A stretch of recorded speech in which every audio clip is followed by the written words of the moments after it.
though his success in real commercial terms has been with only one album, and that was Let's Dance. David Bowie, as we saw earlier, has dabbled in movies, and now at 40 he has a new album and is touring again.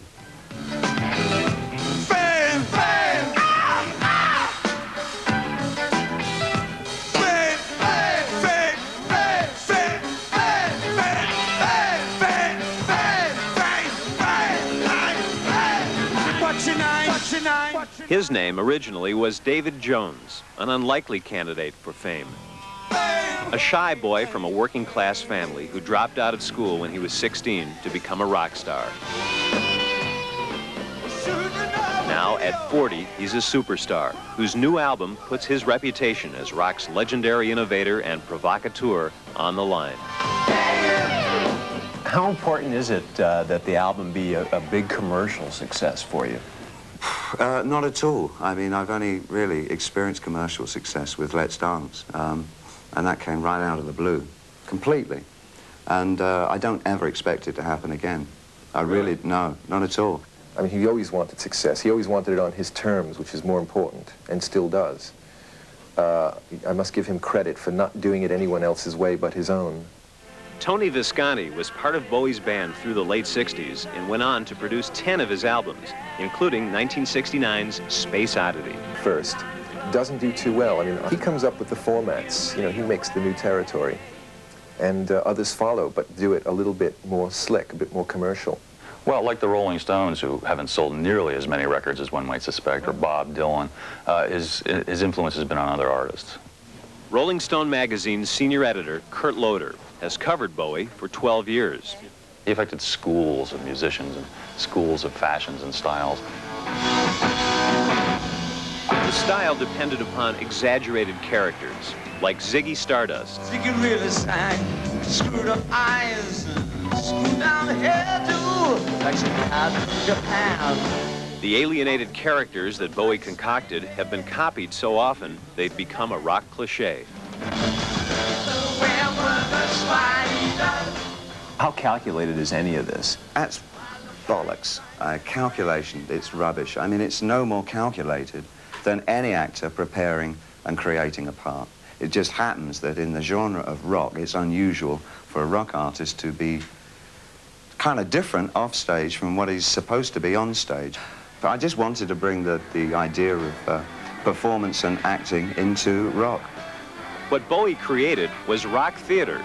It wasn't just four guys with long hair and blue jeans playing loud music. He redefined what you could do on stage. Yet behind the innovative performance, as revealed in this 1975 documentary, was a young man so insecure that being himself just wasn't enough. I was never very confident of my voice, you see, as a singer. So I thought, rather than just sing them, which would probably bore pants off everybody, I'd like to kind of portray the songs. So he had to invent all these outrageous characters because he probably thought he was dead boring as a human being. He is pretty ordinary, you know. He's not outrageous. That's the sad thing about it. But he attracts outrageous people, and he does borrow from them. Angie! Darling, I came to say good luck. One of them was Angela Bowie, who spent the 10 years of their marriage as Bowie's unofficial manager and unpaid therapist.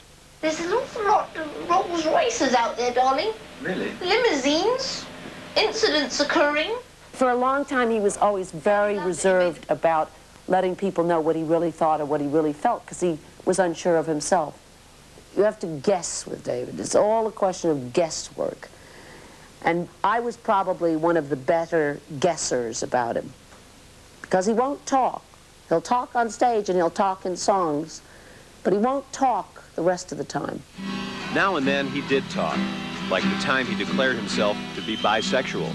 But on stage, he hid behind a succession of outcasts, each more confused, more bizarre, more fascinating to his fans.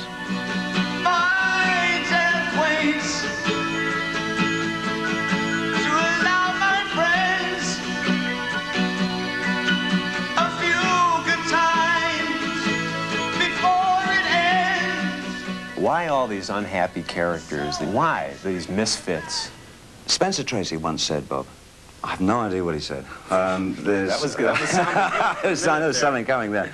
He says something to the effect, actually, he did, that heroes are really boring. That the real interesting things are the off-center values of people, you know, and those are the things that trouble most people. And most of my characters have been sort of alienated, you know, and that's the one thing that people really think, do I belong here? Who are my friends? You know, does anybody like me? All those things, you know, am I on my own? God, you know, it's terrifying to be on your own in this world. And so those things all go into the porridge of what the porridge?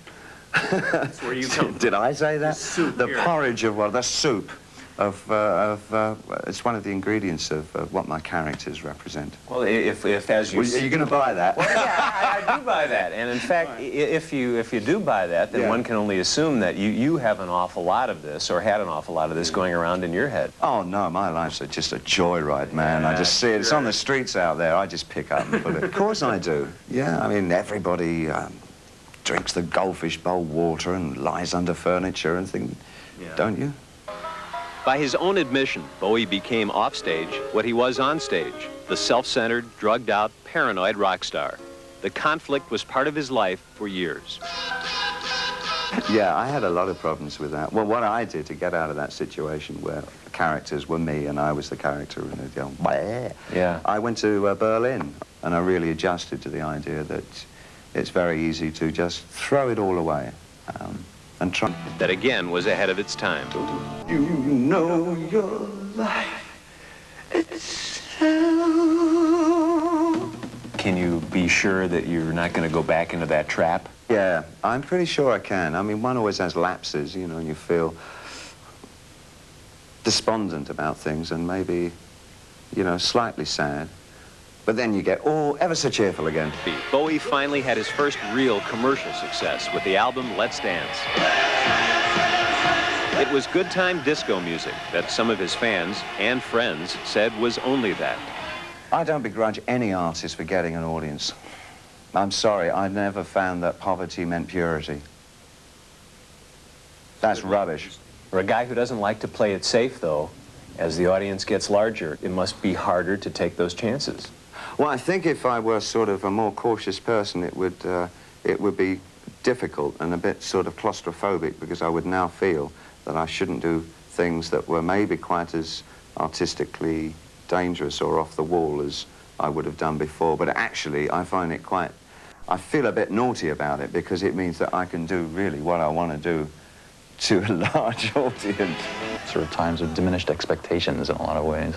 So you do tend to look back to this stuff that was so great, and if you listen to it again, it still is great. It's tempting to say maybe his glory days are over, he's no longer in the vanguard, but, you know, if he never did another thing, he deserved to be up there at the top.